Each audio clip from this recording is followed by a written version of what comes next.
Welcome back to, oh, there we go.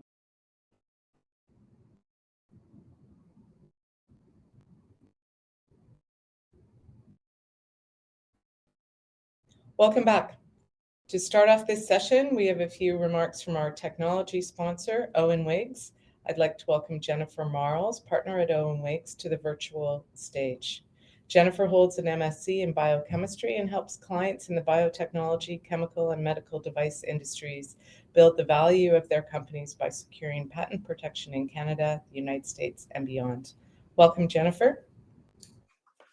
Thanks, Wendy, for that introduction. We're very pleased to be here today supporting the event as the technology sponsor and helping these companies get exposure and hopefully reach out and find the right audience to hear their pitches. It's great that being virtual, we're able to reach sort of a wider network than we maybe could in person. So while in person is good, virtual has its advantages as well. And just to give everybody a little bit of background about our firm, we're based here in Vancouver. We merged with another IP boutique earlier this year. So we now have 23 lawyers and 1 trademark agent, all based right here in Vancouver. And our lawyers have a variety of different technical backgrounds. So some of us are in the life sciences, others are in mechanical engineering, and still others in sort of more AI and software type innovations. So we have a wide range of different backgrounds. So if you have technologies that maybe span different areas, we do have team members who would be able to assist with that. And we're very happy to chat with you. IRAP is doing a big push right now for companies that are just starting out to really build their IP strategy and have a good plan in place before they move forward with seeking any kind of formal protection. So if you want to participate in that program or just have independent questions about getting your IP strategy kind of oriented and going, getting your team members up to speed on different aspects of IP, then we're happy to help with that. So you can reach out, you can email me or email our firm, and we would be happy to assist you. So thanks, Wendy. I'll pass it back to you. Thanks, Jennifer, and thank you very much to Owen Wiggs for sponsoring this, sponsoring the technology for the event. I think people may want to reach out to you about what you were just describing with the IRAP program, and if there's any information that you have about it, you might want to put it into the chat. I know there's a lot of initiatives both happening federally and provincially in trying to ensure that IP that is generated here has the appropriate protections at the appropriate time. I'd now like to move on to the pitch portion of this session. To kick that off, I'd like to invite Jason Robertson, co-founder and partner of Nimbus Synergies, to provide some insights on the sector, and then following that, introduce the presenting companies. Over to you, Jason. Great, thanks so much, Wendy. Let me pull this up.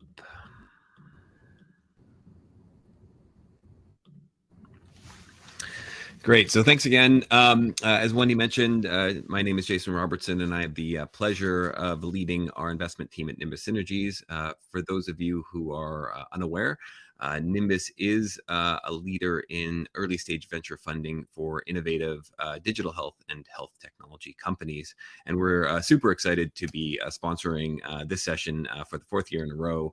And again, I have the great honor, as Wendy mentioned, of being able to introduce the cohort, the digital health cohort for the summit.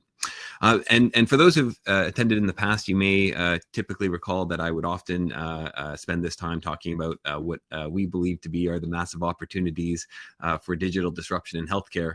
But really today, I want to speak with you about something I think is more pressing for our ecosystem, and I think is a little bit more apropos with the investment event today, and that is talking about the fundraising environment. And while I think this probably, this commentary may apply broadly to the tech and the venture startup ecosystem, I think some of the data may be a little bit less relevant for biotech. So we'll leave it to Lumira and others more capable to comment there. But so getting started, just quickly, I have a background in tech and microbiology and immunology. Was a biotech executive for a decade before co-founding Nimbus as a partner.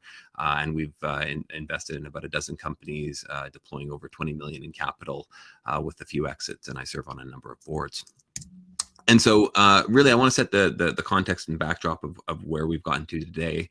We'll talk through quickly how inflation has led the developed economies, the central banks of those economies, to raise interest rates to combat inflation, how that's affected valuations in the stock markets. And so jumping right into it, what we see here is really a couple decades of average inflation hovering around 2%. And this is really the target inflation rate for most developed economies around the world.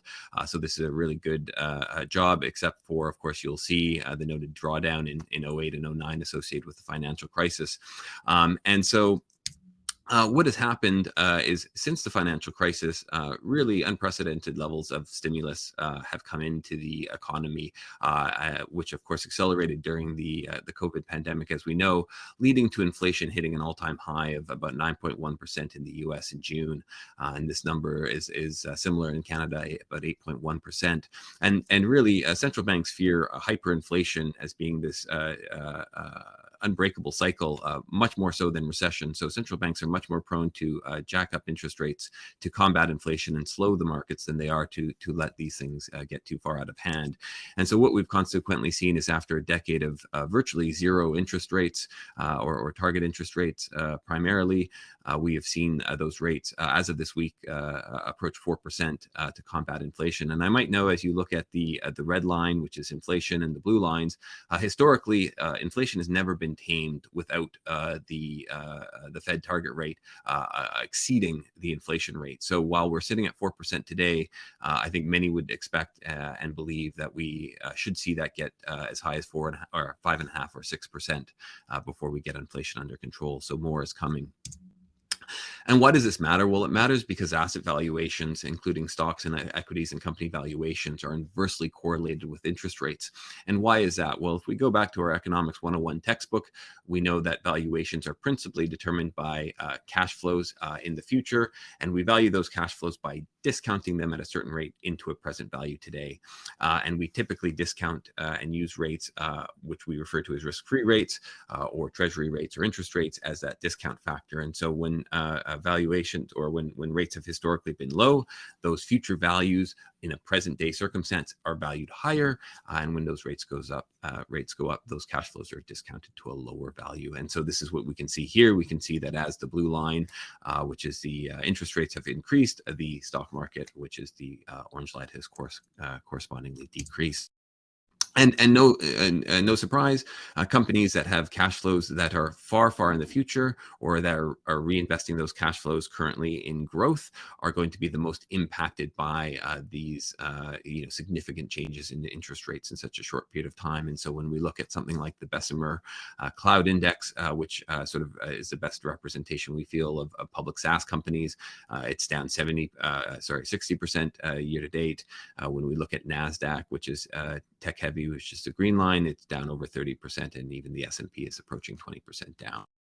So we're seeing these massive adjustments in public markets. And so consequently, what happens? Well, VCs adjust their funding and pacing.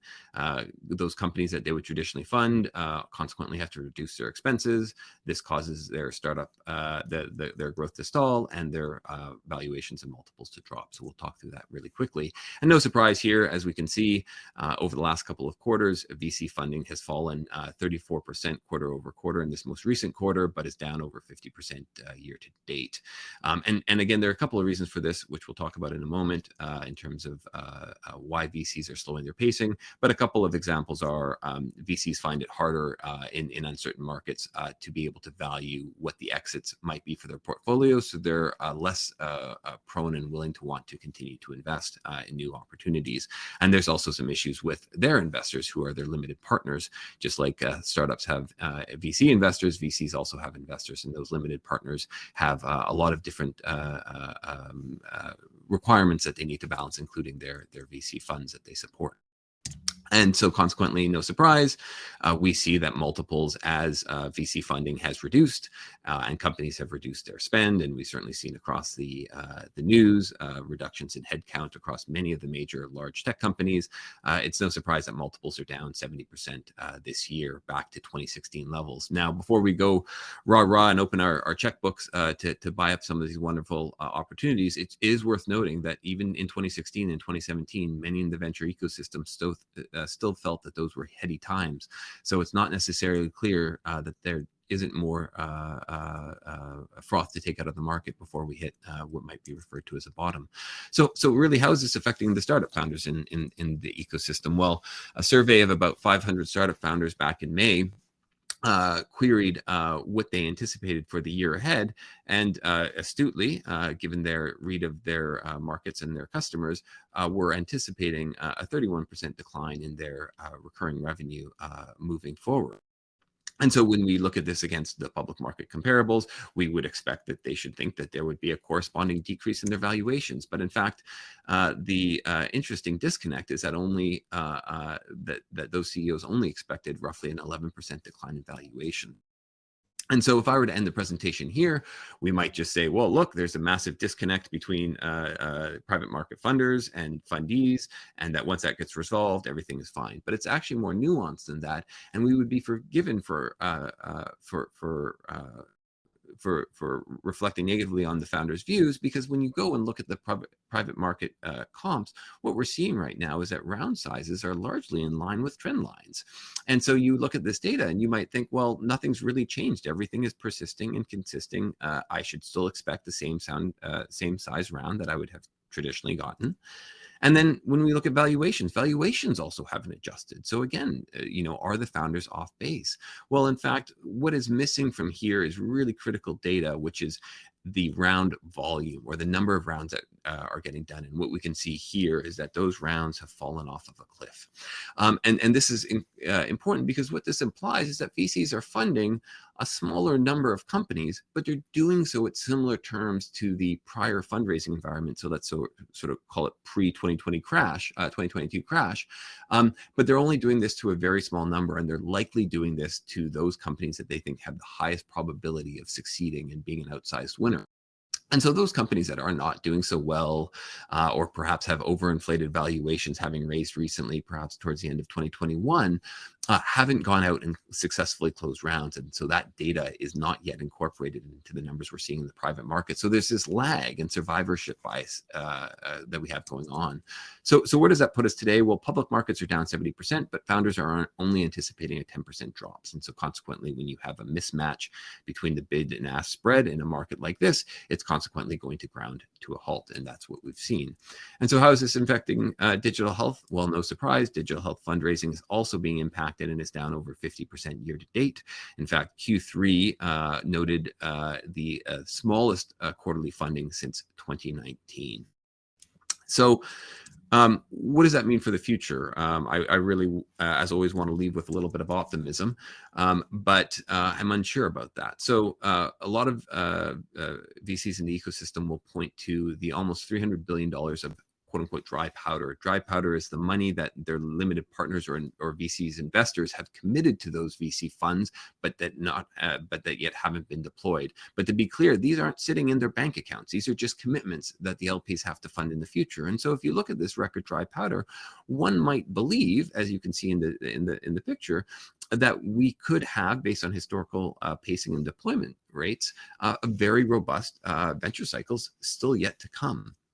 And no surprise, we've also seen this on the back of over $150 billion in venture funds raised so far in 2020, setting a new record. But before we get all excited, we really need to keep in mind that there are reasons to believe that that dry powder may be a mirage and that there may be more to it. And so even though there are commitments, there's a variety of mechanisms and ways LPs do not necessarily have to provide that capital, or that they could through relationship and soft skills encourage their investors or their VCs to delay the deployment of that capital till there's a little bit more certainty in the markets in the future. And so we need to be mindful of that. And in fact, in 2001, after the downturn, a bunch of VC funds, in fact, returned their capital commitments to their LPs as a sign of responsibility, given the economic circumstances. So just because we see this, we shouldn't necessarily bank on it. So where does that leave us at the moment? Well, we've seen these record high inflation rates from the last decade. The central banks and the Fed have had to raise interest rates to combat that. That consequently has driven valuations down. The stock market falls. VCs slow their funding pacing despite unprecedented levels of dry powder. Those startups have to reduce their expenses in turn. Their growth stalls, and then revenue multiples fall. So I am not one to hold a crystal ball. I think we all feel that there's a variety of macro factors looking at us moving forward. But when we see public markets down 70%, and we're seeing a lag in public market mark-to-marks, we can anticipate that there's probably going to be a further decline in those private market valuations. And so dry powder may, in fact, come to the rescue. But we strongly encourage all companies, especially in digital health, to bank and plan for a longer runway and trying to be more capital efficient as they move forward. So hopefully with that, we can see two incredible companies that are making tremendous progress in their respective areas. So I will stop this, and we can get started with our presentation. So I would like to invite Bob Zhang, the CFO of Ultimview Systems, to the stage so that he can present what they are working on in the senior care area. Certainly much in need sector. Bob, over to you. Hello, everybody. Actually, today is supposed to come. I'm the CEO of the Ultimview Systems Inc. Today supposed to be our CEO, Jay, coming. He is so busy. The reason is just like Jason said, our startup is shrinking. We cut our expense, so our CEO have to wearing so many hats. He has to be in charge of R&D, in charge of production, in charge of shipping, and in charge of customer service. So now I have to come as a presenter. So that's why I feel a little bit happy, but I'm more nervous because I'm not supposed to come. I replace our CEO, come here to do presentation. Okay, so let's start.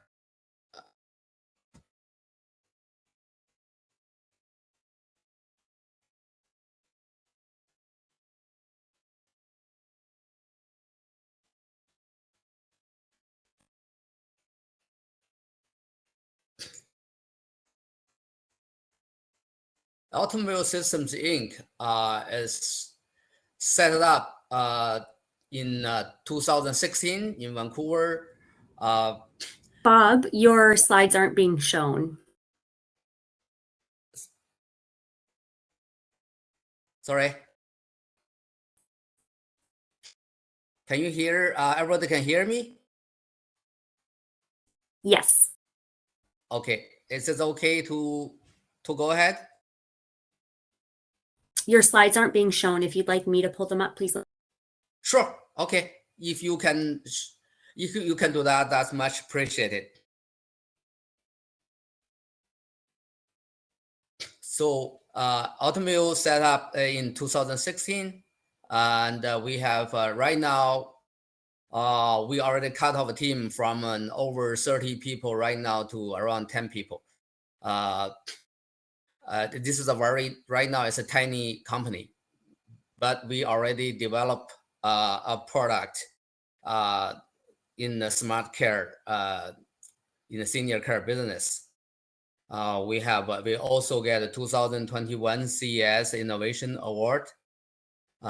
We have developed our product and promote our product in US, Canada, Japan, China, Hong Kong, Taiwan, Korea, and Southeast Asia. And our key member, including Jay, he's our founder, the fellow of Canadian Academy of Engineer, and then meanwhile is the VP Hardware, and also Andrew Wu, the VP Software. These are young fellows, quite young boys, and very energetic. and myself, and we have a CEO overseas, and also we have active advocate for senior care, Mr. Ron Belano. Automobiles has a strong core competitiveness regarding our development background. Since 2016, we have developed a lot of high tech. We built up our IP, and that's registered in US, and we have already products to the US. We have a sales to Coho. We developed a new technology sold to the Coho company, sold over 5,000 units sold to Coho. And since 2018, we switched to senior care business. The senior care is a new business for us. So because we are facing the problem is aging population challenge and the threat to senior health safety.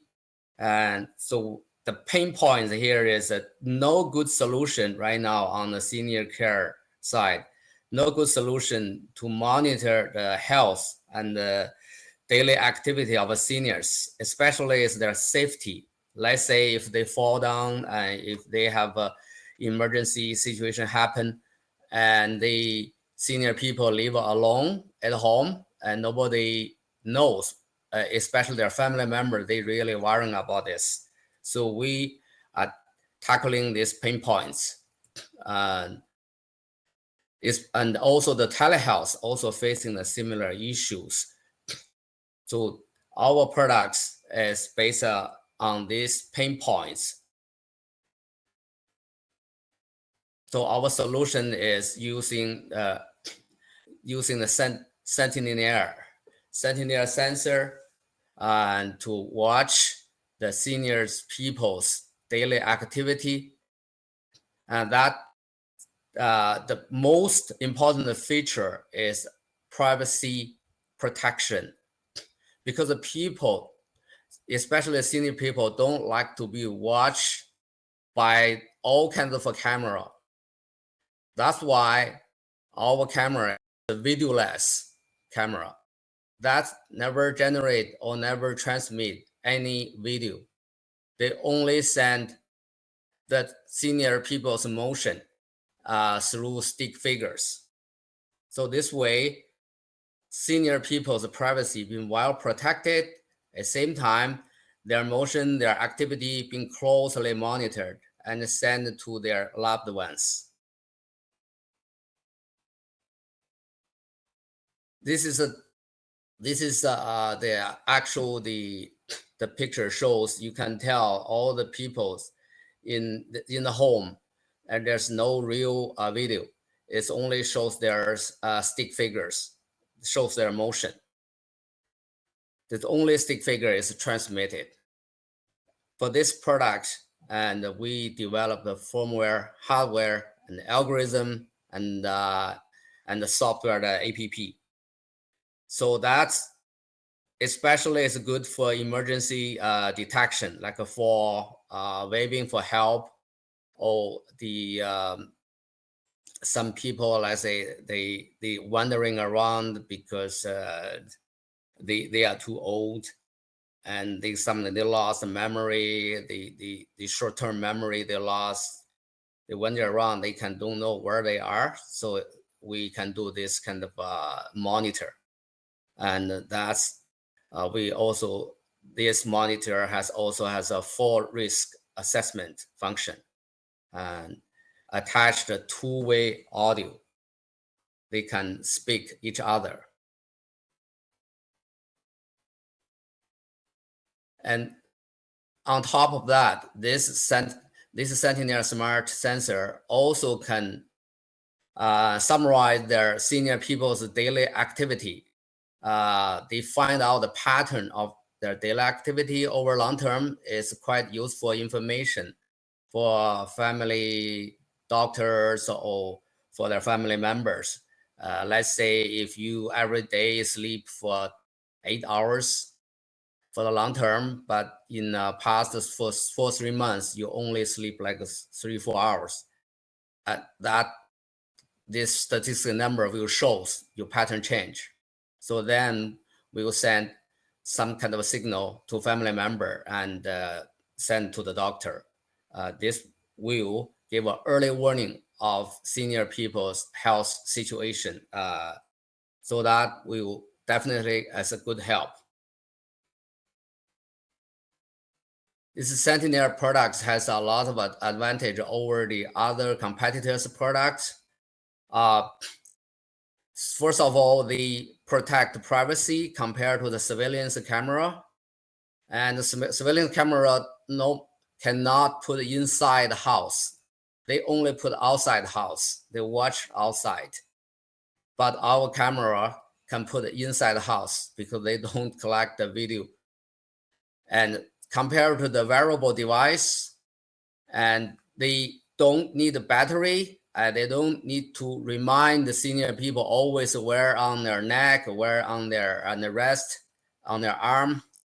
And we found a lot of senior people tend to forget the change the battery, or totally just forgot. That's why lots of senior people also hate to wearing this because they're showing they are too old. So they don't like to wearing this. And compared to radar device, the radar device, they are covered, the range only covered to 2 to 3 meters range, but automobile's product can cover up to 10 meters. So that can cover the whole house. So this is the advantage. And also there is a most important advantage is a lot of people regarding this kind of monitor stuff, the AI monitor stuff, there are a lot of false alarm happens. But for automobiles products, we have a mechanism to greatly reduce or eliminate this kind of false deduction, the false alarm, because when the accident happened, it shows that there is a signal happens that something wrong, some people fall, and we have a 10-second allow senior people, the loved ones, to replay that last 10 seconds to show how the people fall and why they waving for help, to replay that motion. So then you clearly know, is this a false alarm or a not false alarm, a true situation? So that we can, if it's a false alarm, can eliminate and to by press button resolve it. Just say this is a false alarm. That's it. So this is a best part. Another one is we can tell is the living stuff is a pet or a person on the ground. And for the radar products, sometimes they cannot tell is it a dog or a person on the ground. So this is our most the most marketable feature. This product has created a lot of value for senior and the patients. They have a better safe and health with a low cost. And for family members, and because they have these products, they have a peace of mind. And by watching anything happen, will automatically shows on their cell phone. If nothing happened, they don't need to worry about it. So they create a peace of mind for family members. And the same as for service providers, because service providers do not need to watch the senior people every second. Instead, it's the products send a signal to remind the service providers when something happens. And for payers and whoever pay this product, there's a strong cost and risk control.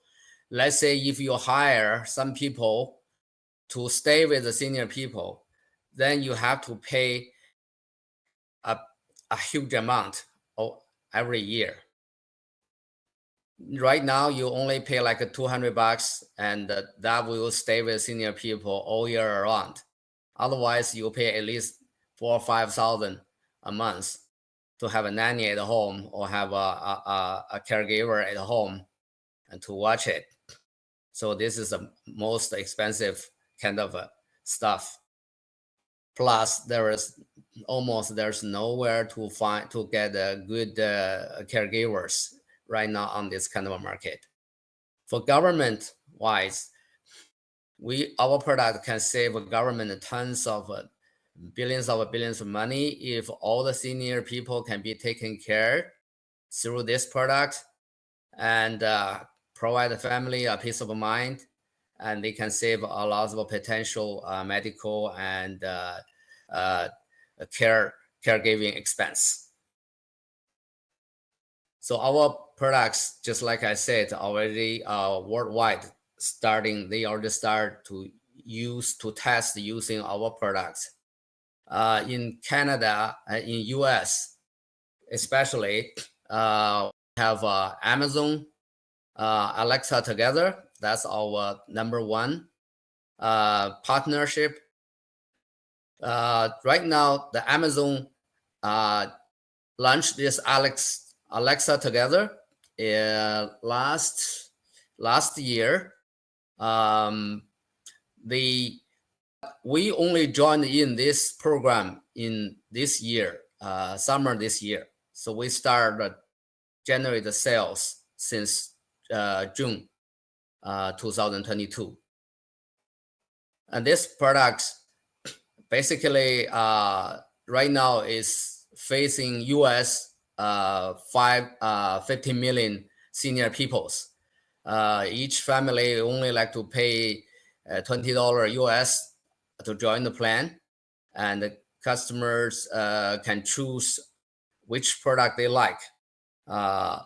Alexa together offers 3 products, one from Automobiles, another one from Israel's Wired. The third one is from a US company. It's a wearable device. So far, our product on Amazon's Alexa Together programs has good sales. The sales increasing really fast. October alone, we are already generate close to 100 units sold in US.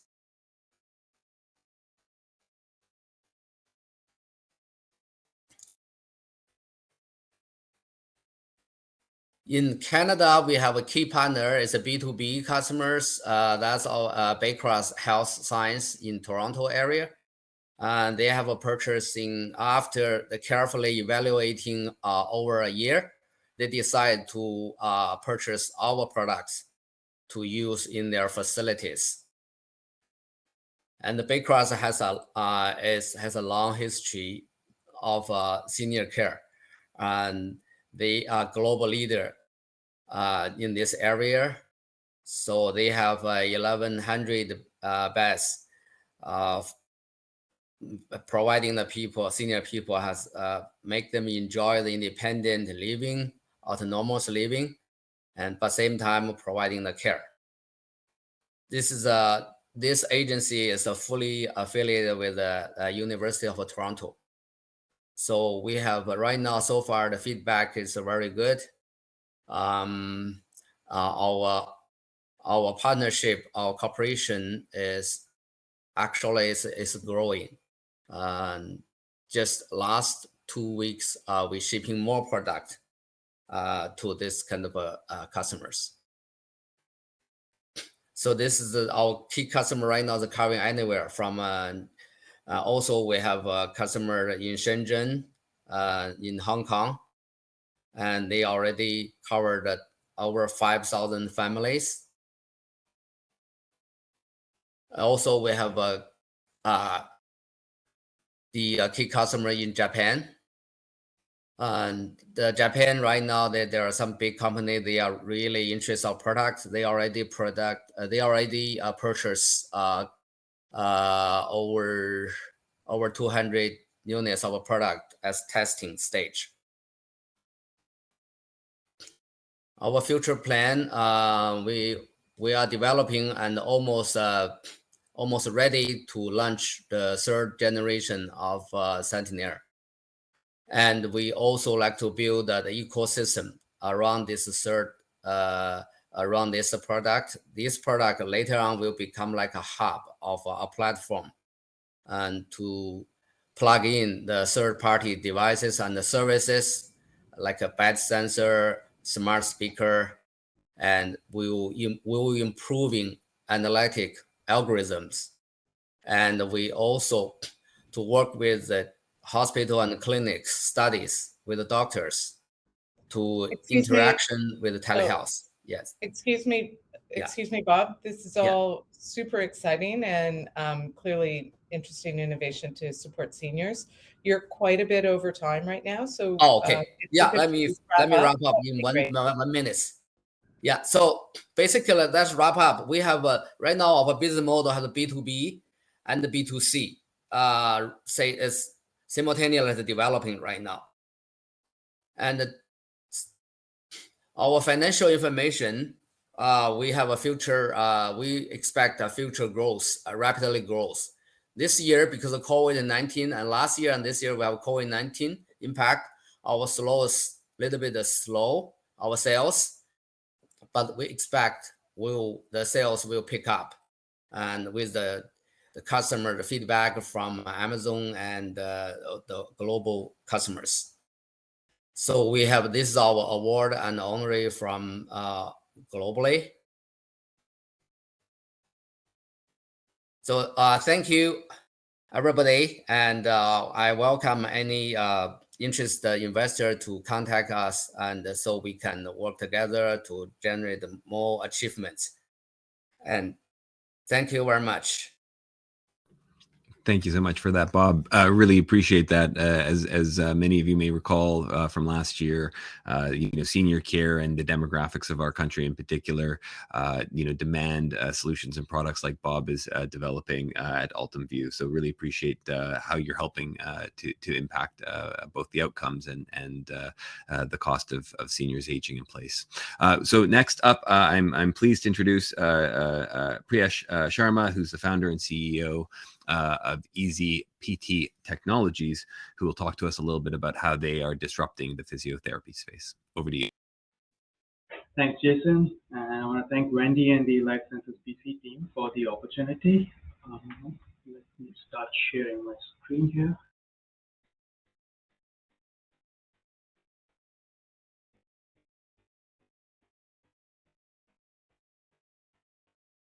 Can you see my screen? Yep. All right. We are Easy PT Technologies, and we are automating clinical documentation for physiotherapy clinics.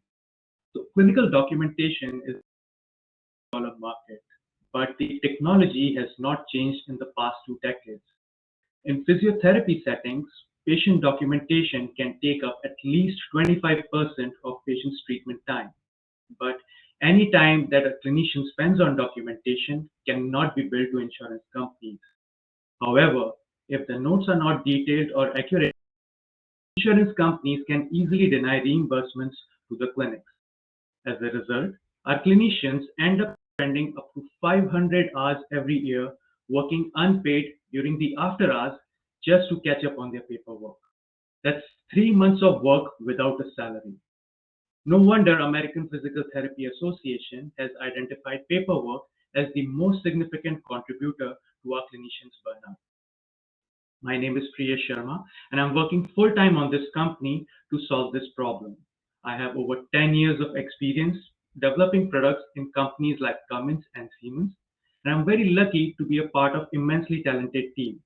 Our team's therapist, Laurie, has over 20 years of experience working in diverse physiotherapy settings, and Kumar is an expert in developing and building machine learning models. As you can see, we have the domain expertise to understand the problems affecting the industry and the technical know-how to develop innovative solutions to resolve them. We are also supported by a strong group of advisors who have extensive experience of working in healthcare and digitization sector. So how are we solving this problem? Well, say hello to Easy PT. We have developed a cloud-based software which uses AI and writes patient notes for the therapist. It cuts patient time by more than 2/3, and By consistently writing high-quality notes, it reduces insurance claim denials and increases the clinic's revenue. With our platform, there's less note-taking to treat patients and build better therapeutic alliances with them, all without any burnout. So how are we doing this? Well, our platform takes in inputs like a patient's complaints and therapist observations about how they are evaluating those complaints. Based on that information, it first recommends a differential diagnosis to help the therapist narrow down a patient's root cause. And more importantly, it writes their clinical assessment, patient's recovery goal, and a potential treatment plan. This is our biggest value proposition, as by writing these notes, we save up to 2 hours of documentation time for a therapist. This allows them to treat 3 to 4 more patients every day, thereby increasing clinic's daily revenue by up to $50 per clinician. While the clinical documentation market values $30 billion and it is a pain point across healthcare, we are specifically targeting the US and Canadian-based physiotherapy market. It's a highly fragmented, but majority of it is owned by small and independent clinics. We are in the 9,200 small orthopedic clinic setting. From a bottom-up perspective, our unit economics depend on number of licensed physiotherapists. With 32,000 licensed professionals, our initial target market values at $60 million. We have customer validation and strategic alliances with EMRs to acquire this market by end of 2026. Let me show you how. We will be using an annual recurring subscription model to charge our customers, starting with a base price of $150 per clinician on a monthly basis. This slide shows our customer acquisition plans and revenue projections for 5 years. We are to launch a product in the next 2 months before the year ends, and we are already in final stages of discussions with 2 paying customers. Over the next 1 year, we'll keep a strict focus on our initial buyer persona comprising of solo practitioners, and we will employ high-touch direct sales to acquire these customers and plan to generate over 100 annual recurring revenue within the first year. We will slowly transition to low-touch sales where customers can directly buy our products licensed from our website. And by 2025, we plan to start integrating with conventional EMR solutions. This will allow us to expand in nationwide hospitals and health authorities. And by acquiring these customers, we'll be able to be cash flow positive by 2025 and generate over $50 million in revenue in the next 5 years. This is our progress so far. We have bootstrapping, and we started with 75 customer interviews. We invited people to the discussion, and they ended up talking with us over 90 minutes, which significantly highlighted the urgency of this problem for them. Since then, we have built our MVP, deployed our product on the cloud, and we are currently doing user trials. And as I mentioned, our next step is to launch a product in at least 4 to 5 clinics before the year ends, and we are already in final stages of discussions with 2 customers. With regards to competition, we are not an EMR, and we are not even trying to be one. We are actually competing with the documentation technology available on these platforms, like documentation templates, text expanders, manual typing, text technology available for clinical dictation. None of these technologies can do an upfront differential diagnosis for a provider like our platform. Furthermore, the level of automation available on conventional solutions is low to medium, which makes them very tedious and laborious to use. While voice-to-text technology is easy to use, it is not possible for a provider to openly speak their notes in front of the patient. So providers are still not able to finish their notes at point of care with voice-to-text. While our technology is superior as compared to the competition, they do have several advantages. Firstly, they are offering complete practice management packages. They have well-established distribution channels.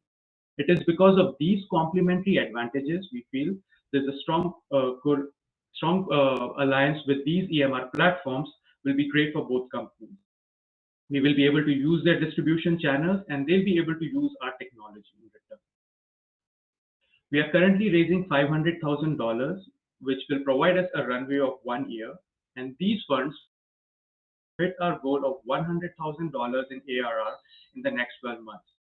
We'll be able to convert our sales pipeline to paying customers, achieve compliance certifications for HIPAA and PIPEDA to increase our credibility and market share, and finally, we'll be able to bring a great team on board in full-time capacity. Thank you for your time. Information is available on this slide and in my profile. I look forward to engaging with you. Thank you. Thanks so much for that, Priyesh. It's incredible to see. Certainly, workflow solutions, both clinical and non-clinical, continue to be a top-funded venture solution. So really great to see the work that you're doing. Thank you so much. Over to you, Wendy. Thanks very much. Thanks to both Bob and Priyesh for your presentations and the very interesting innovation.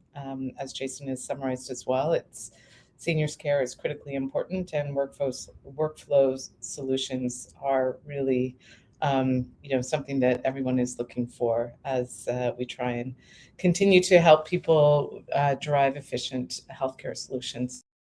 I'd like to thank Jennifer for your great presentation and the update on Owen Wiggs, and also for sharing the information on the IRAP program that you had referenced. And also Jason and Nimbus Synergies for sponsoring this session.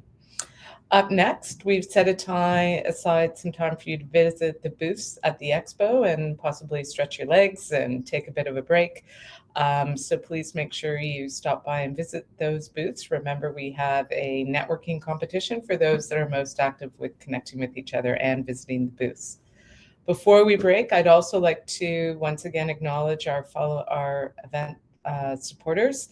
So the presenting sponsor, Lumira Ventures, our conference partner, Admare Bioinnovations, our session sponsors, AstraZeneca, E at UBC, Genome BC, Gowling WLG, Global Affairs Canada, Nimbus Synergies, Novature Ventures, our keynote sponsors, the British Columbia Securities Commission and EY, our event sponsor, Innovative Medicines Canada, networking sponsor, Gowling WLG, technology sponsor, Owen Wiggs, and our event supporters, Berkeley Canada, the BC Government Minister of Jobs, Economic Recovery and Innovation, and Merck. Without your support, this event would not be possible. As I mentioned, all of the sponsors do have booths in the exhibit hall, so please make sure you visit them. Our next pitch session is sponsored by Global Affairs Canada and will start promptly at 1 p.m. PST, which is in a little bit over an hour. So we look forward to seeing you then. Have a good break, and we'll see you in an hour.